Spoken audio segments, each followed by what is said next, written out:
Hello दोस्तों, नमस्कार। स्वागत है आपका एक बार फिर से चैनल में। अगर आप चैनल पे नए हैं तो चैनल को सब्सक्राइब कर दीजिए, वीडियो को लाइक कर दीजिए। जैसा आपने थंबनेल में देख ही लिया होगा कि ये घटना चक्र ने जो निकाला है पेट के लिए, उसके टेस्ट पेपर हम देख रहे हैं। जिन लोगों ने घटना चक्र नहीं खरीदी है उनके लिए बहुत अच्छा है, ठीक है, इसी से हो जाएगा उनका। मैथ के क्वेश्चन का आंसर भी मैंने टिक कर दिया है। मैथ के क्वेश्चन आप लोग खुद से सॉल्व करिएगा, क्योंकि इसमें सॉल्व कराना थोड़ा सा मुश्किल है, क्योंकि ये वाइट बोर्ड नहीं है, ना ही स्मार्ट बोर्ड है। ऐसे ही मोबाइल से रिकॉर्ड करके ये बनाया जा रहा है। और बाकी आप जीएस के और हिंदी और इंग्लिश के प्रश्नों को देख सकेंगे, और आंसर सभी के हैं, ठीक है। तो अगर आप चैनल पर नए हैं तो चैनल को सब्सक्राइब कर दीजिए, और बिना देर करते हुए चलिए शुरू करते हैं। आज का हमारा पहला प्रश्न है, अतरंजी खेड़ा पुरातात्विक स्थल स्थित है कहाँ है? उत्तर प्रदेश में, ठीक है, उत्तर प्रदेश में। राज्याभिषेक समारोह का विवरण निम्नलिखित में से किस में किया गया था? तो ऐतरेय ब्राह्मण में। ये गलती से अथर्ववेद मैंने लगा दिया था, ऐतरेय ब्राह्मण में किया गया था, ठीक है। गौतम बुद्ध ने अपना पहला उपदेश कहाँ दिया था? तो सारनाथ में दिया था, पता ही होगा। कुशीनगर मैंने गलत लगा दिया था, ठीक है, याद रखिएगा। और प्रथम उपदेश को क्या कहा जाता है वो तो आपको पता ही होगा, धर्म चक्र प्रवर्तन, धर्म चक्र प्रवर्तन, ठीक है, कहा जाता है। अगला है, लाहौर में बादशाही मस्जिद का निर्माण किसने करवाया था? तो औरंगजेब ने करवाया था, ठीक है, याद रखिएगा, औरंगजेब ने करवाया था। तो लाहौर कहाँ है वर्तमान में? पाकिस्तान में है, ठीक। आगे बढ़ते हैं, अगला प्रश्न है, 1857 के विद्रोह के दौरान मुगल सम्राट था? तो बहादुर शाह द्वितीय। कई बार प्रश्न पूछा गया है, ठीक है, 1857, ठीक है, बहादुर शाह द्वितीय था मुगल सम्राट, ठीक, जिसे क्या कहा जाता है? बहादुर शाह जफ़र भी कहा जाता है। क्या कहा जाता है? बहादुर शाह जफ़र, ठीक। चलिए आगे बढ़ते हैं नेक्स्ट प्रश्न की तरफ। नेक्स्ट क्वेश्चन है, भारतीय राष्ट्रीय कांग्रेस का चुना गया प्रथम मुस्लिम अध्यक्ष कौन था? तो बदरुद्दीन तैयब जी को चुना गया था। कब हुआ था? इन्होंने जो है, बदरुद्दीन तैयब ने क्या किया था कि 1887 में जो है मद्रास में हुए कांग्रेस के तीसरे अधिवेशन की अध्यक्षता की। कहाँ हुआ था? मद्रास में तीसरा अधिवेशन 1887 में, ठीक है, डेट याद रखिएगा। अगला है, किस अधिनियम को मॉन्टेग्यू चेम्सफोर्ड सुधार के नाम से जाना जाता है? तो भारतीय शासन अधिनियम 1919 को जो है मॉन्टेग्यू चेम्सफोर्ड सुधार के नाम से जाना जाता है। अब देखिए अगला प्रश्न है, कालक्रम पूछा है, ठीक, पूछा है ऐतिहासिक घटनाओं को कालक्रम में व्यवस्थित कीजिए। तो मैं बता देता हूँ, बंगाल विभाजन 1905 में हुआ था, पता ही होगा, 1905। फिर उसके बाद होता है चंपारण सत्याग्रह 1917, ठीक है, और जलियांवाला बाग हत्याकांड होता है 1919 में। तो अगर इस हिसाब से देखें तो हमारा ऑप्शन सी सही है, ठीक है। चंपारण सत्याग्रह दूसरे नंबर पे, पहले पे आएगा बंगाल विभाजन 1905, फिर 1917 चंपारण सत्याग्रह, और जलियांवाला बाग हत्याकांड 1919, ठीक। आगे बढ़ते हैं, अखिल भारतीय किसान कांग्रेस के प्रथम महासचिव निम्न में से कौन थे? तो एनजी रंगा उस समय प्रथम महासचिव थे, एनजी रंगा। अगला है, किस स्वतंत्रता सेनानी ने महात्मा गांधी को पहली बार राष्ट्रपिता कहकर संबोधित किया था? तो सुभाष चंद्र बोस थे, जिन्होंने जो है आज़ाद हिंद रेडियो पे वो एक संबोधन कर रहे थे, उन्होंने जो है गांधी जी को उसी समय राष्ट्रपिता कह के बुलाया था, ठीक है। उन्होंने कहा था कि भारत की स्वाधीनता का आखिरी युद्ध शुरू हो चुका है, राष्ट्रपिता भारत की मुक्ति के इस पवित्र युद्ध में हम आपका आशीर्वाद और शुभकामनाएं चाहते हैं, ठीक। आगे बढ़ते हैं, किस देश के साथ भारत की सबसे लंबी अंतर्राष्ट्रीय सीमा लगी हुई है? तो बांग्लादेश। कई बार पूछा है, बहुत आसान क्वेश्चन है। नाथुला दर्रा स्थित है? तो भारत में नाथुला है, ठीक है, नाथुला दर्रा जो है भारत में स्थित है, ये तो पता ही होगा। कहाँ है भारत में? तो वो है सिक्किम में, ठीक है, याद रखिएगा, सिक्किम में, सिक्किम में। आगे बढ़ते हैं, अगला प्रश्न देखते हैं। राष्ट्रीय उद्यानों और उनके स्थानों के संदर्भ में निम्न से कौन सा युग्म सही है? तो केबुल लामजाओ जो है मणिपुर में है, ये सही है। ठीक है। गिर कहाँ है? गिर राजस्थान में ना होके कहाँ है? गुजरात में। ठीक है, गुजरात में। फिर उसके बाद रणथंभौर महाराष्ट्र में नहीं है, ये आपको पता ही है। रणथंभौर है राजस्थान में। कहाँ है? राजस्थान। फिर उसके बाद है साइलेंट वैली, कर्नाटक में नहीं है, साइलेंट वैली है केरल में। ठीक है, तो याद रखिएगा इन प्रश्नों के उत्तर में सी सही है। केबुल लामजाओ जो है मणिपुर में है, बाकी जो है गिर है गुजरात में, रणथंभौर है राजस्थान में, साइलेंट वैली है केरला में। ठीक, आगे बढ़ते हैं नेक्स्ट क्वेश्चन की तरफ। हमारा नेक्स्ट क्वेश्चन है, सूर्य से बढ़ती हुई दूरी के अनुसार ग्रहों का निम्नलिखित में से कौन सा क्रम सही है? ठीक है, तो बुध शुक्र पृथ्वी मंगल, ऐसे जो है हमारा क्रम है। बुध शुक्र पृथ्वी मंगल बृहस्पति शनि अरुण वरुण। ठीक है, अगला है 90 ईस्ट रिज कहाँ स्थित है? तो ये स्थित है हिंद महासागर में। ठीक है, हिंद महासागर में स्थित है। हिंद महासागर में स्थित एक ये क्या है? कटक है। 90 ईस्ट रिज पूछ सकता है, 90 ईस्ट रिज क्या है? तो कटक है, जो कि कहाँ स्थित है? हिंद महासागर में स्थित है। अगला है मिश्रित अर्थव्यवस्था क्या है? तो मिश्रित अर्थव्यवस्था वह होती है जिसमें सार्वजनिक क्षेत्र और निजी क्षेत्र दोनों का सही अस्तित्व साथ में हो। ठीक है, भारत में मिश्रित अर्थव्यवस्था को अपनाया गया है। ठीक, याद रखिएगा। आगे बढ़ते हैं, नेक्स्ट क्वेश्चन है, निम्नलिखित में से कौन वर्तमान में सेबी के अध्यक्ष हैं? तो वर्तमान में सेबी के अध्यक्ष हैं माधवी पुरी बच्च। ठीक है, अगला है उद्योग किस पंचवर्षीय योजना में विकसित हुआ? तो उद्योग जो है द्वितीय पंचवर्षीय योजना में विकसित हुआ। द्वितीय पंचवर्षीय योजना कब से कब तक थी? 1956 से लेके 1961 तक। ठीक है, और जो है किस मॉडल पर आधारित थी द्वितीय? तो पीसी, आपने नाम सुना ही होगा, PC Mahalanobis.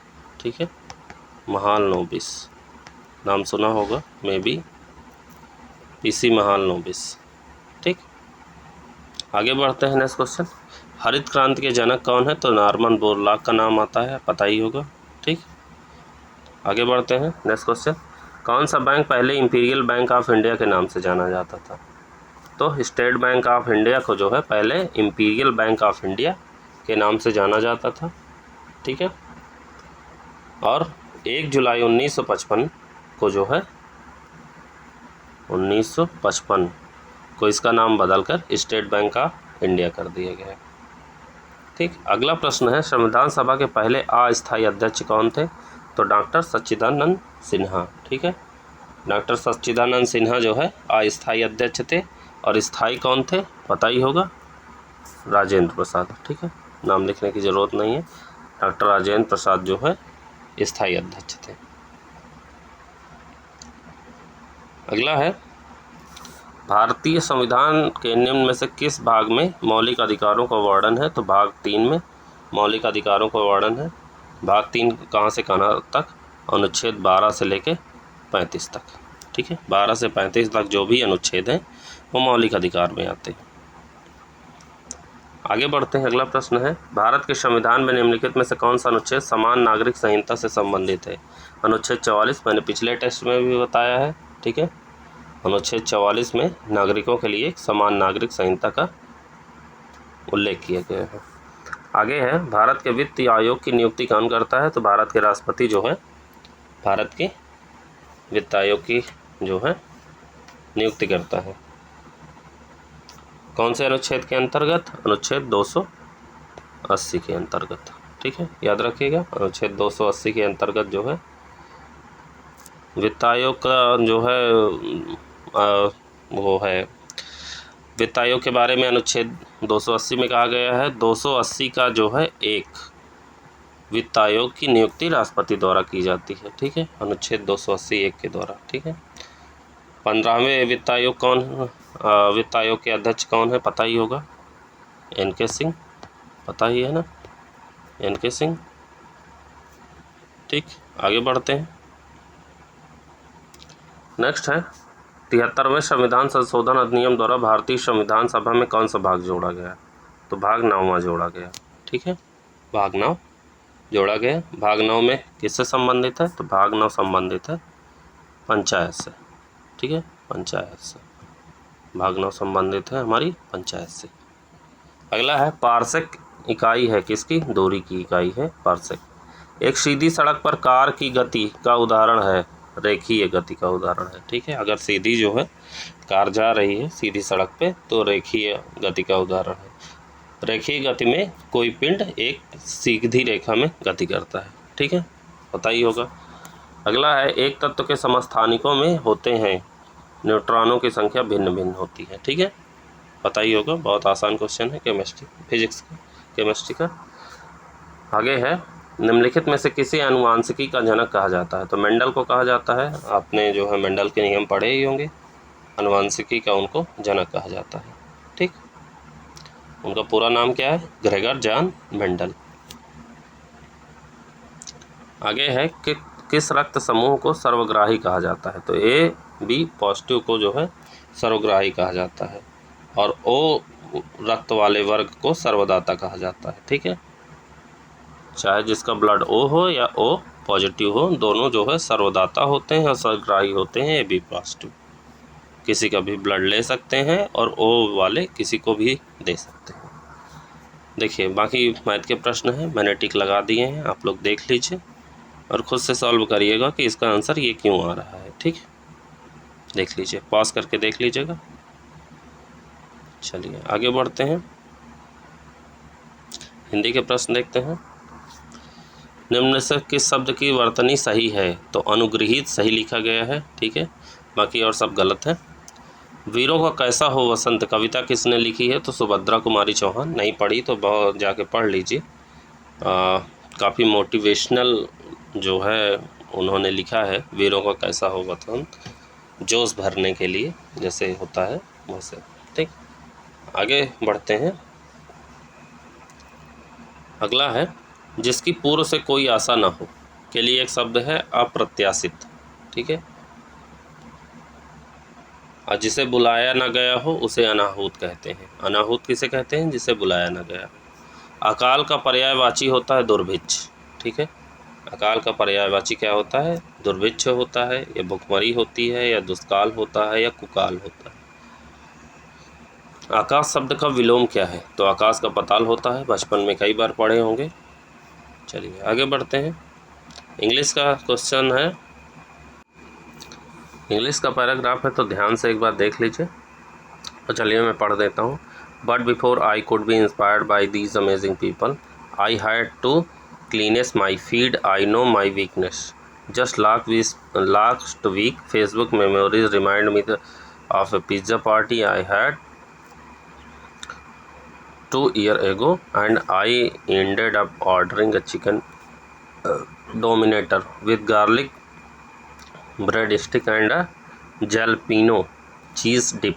So much for a day one of couch to 5K training.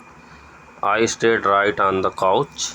So far I have unfollowed BuzzFeed tasty taste made even their adorable tiny kitchen and several people who have the inviolable advantage of being able to eat as much as they want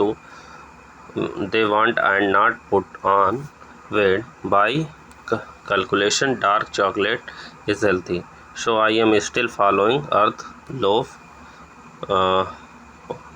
Pascati and Mason and company. When I finally found a gym I like, with the best trainer I have had, I unabashedly shared my workouts every day. From shying away from full length of picture, I reached a point where I could share videos of myself deadlifting and doing back squat with a barbell across my shoulder. I gave me accountability. I challenged myself to go to the gym for 30 classes straight and I did it, which reminds me it's time to start a new challenge. अब इसका answer देख लेते हैं जो प्रश्न दिए गए हैं। Pots related to which topic does the writer want to remove from her food? ठीक। What has the writer succeeds in doing? Attend 30 gym classes without a break. Which of the following is page related to chocolate? Earth loaf। ठीक है। Give me synonyms for the following words। Alarm का synonyms क्या हो जाएगा? Panic. ठीक है। कहते नहीं अलार्म बज गया तो वो पैनिक हो गया। ठीक, पैनिक करने लगता है। एंटोनिम्स देखना है तो कंप्लीट का एंटोनिम्स होता है पार्शियल। ठीक है, पार्शियल जो होता है, कंप्लीट का मतलब होता है संपूर्ण, पूरा। पार्शियल का मतलब होता है अपूर्ण या आधा या आंशिक। रीजनिंग का प्रश्न है, दिए गए विकल्पों से संबंधित शब्द का चयन कीजिए।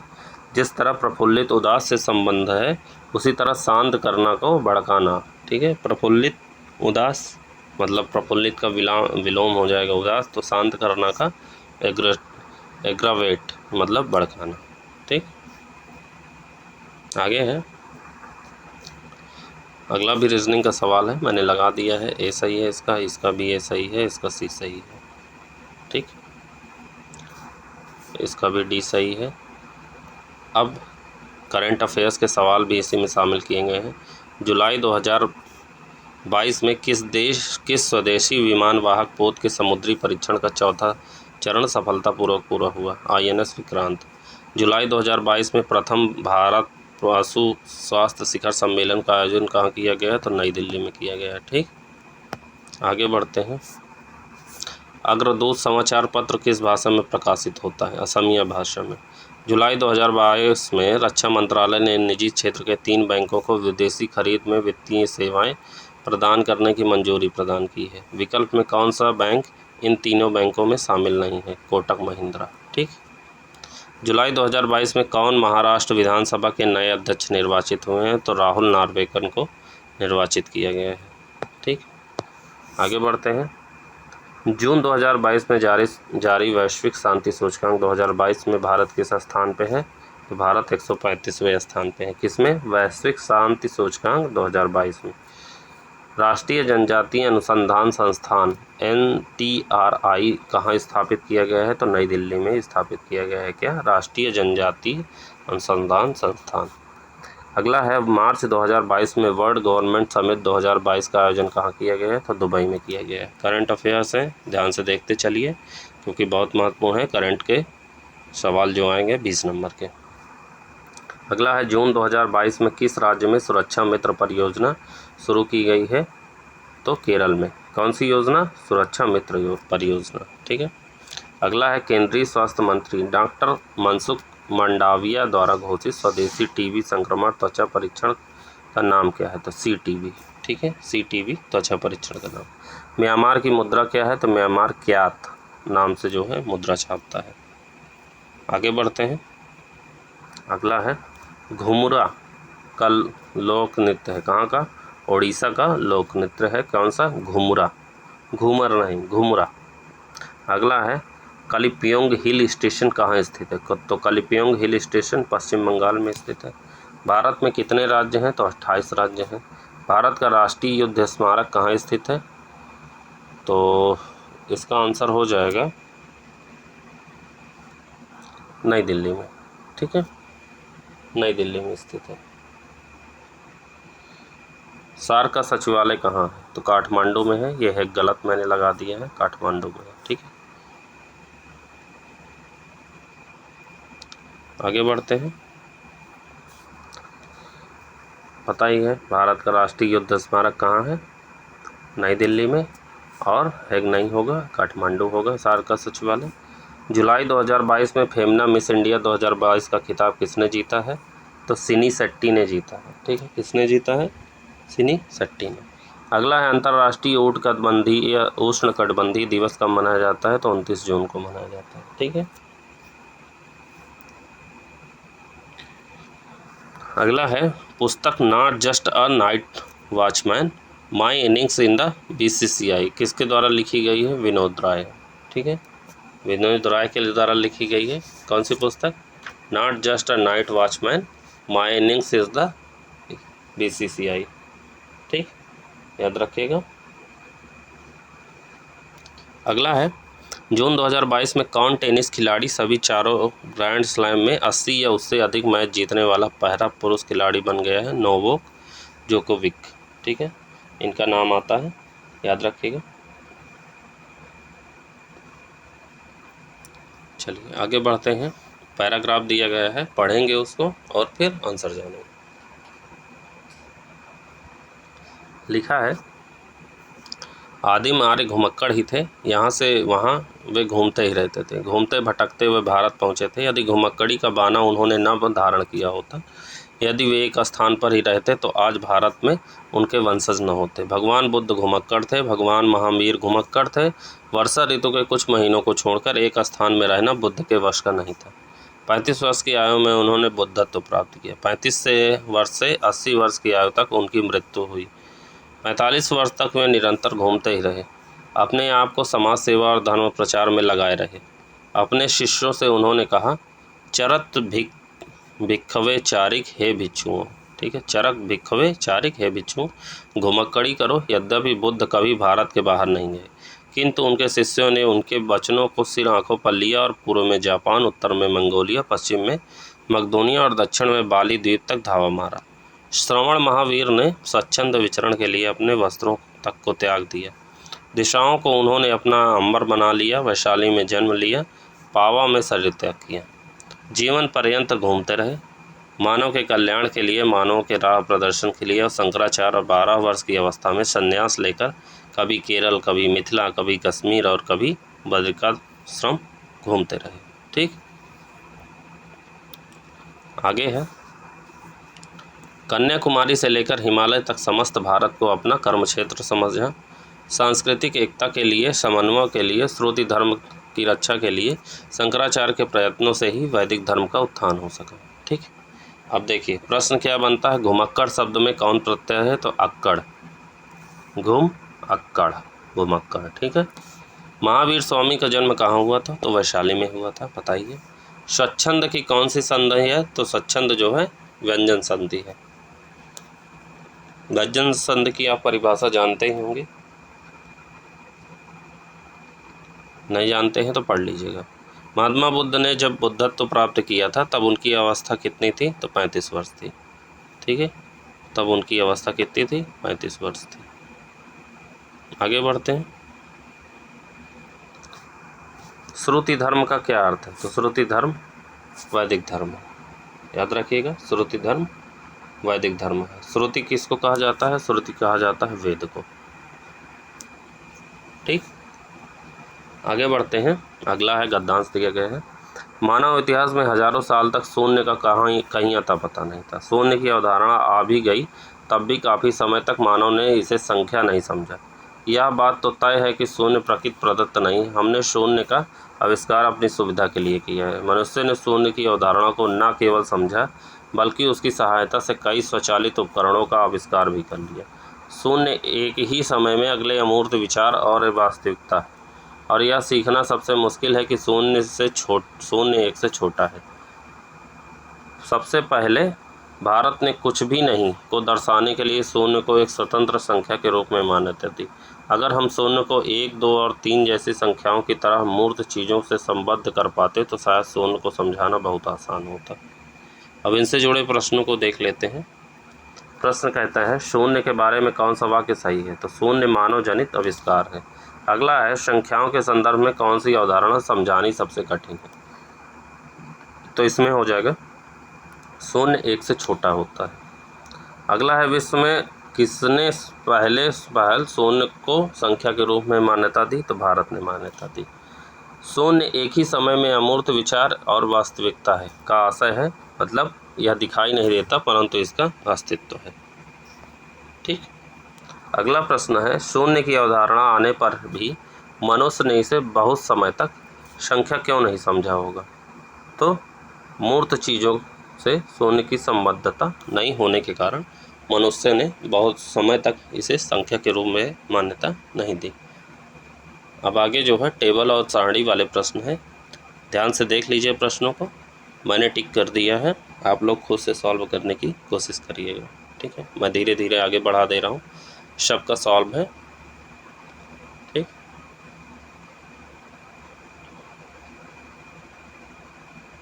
आई होप कि आप लगाएंगे, स्किप नहीं करेंगे वीडियो को और जो है खुद से सॉल्व करेंगे, जिससे ज़्यादा से ज़्यादा आपके क्वेश्चन सॉल्व हो पाएँ और सफलता मिले। 86 से 90 तक के प्रश्नों के लिए प्रश्न दिया गया है, 3 कंपनियों के बारे में पूछा है और उससे रिलेटेड प्रश्न देख लीजिए, ठीक। ये प्रश्न दिए गए हैं 90 तक। आगे बढ़ते हैं। फिर 91 से लेकर 95 तक के प्रश्नों के लिए ये प्रश्न दिया गया है, जिसमें 5 डीलरों के बारे में बात की गई है और प्रश्नों को देख लीजिए उनके, और आंसर मैंने सारे टिक कर दिए हैं। ध्यान से देख लीजिए और खुद से सॉल्व करने की कोशिश करिएगा।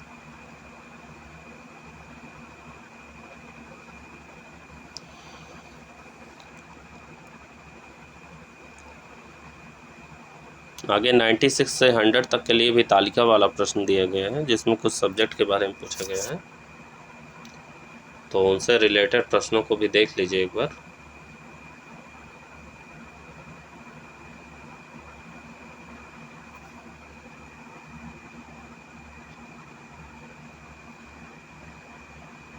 ठीक, आप लोग सॉल्व करिएगा खुद से। मिलते हैं नेक्स्ट वीडियो में, तब तक के लिए थैंक यू सो मच। जय हिंद, जय भारत।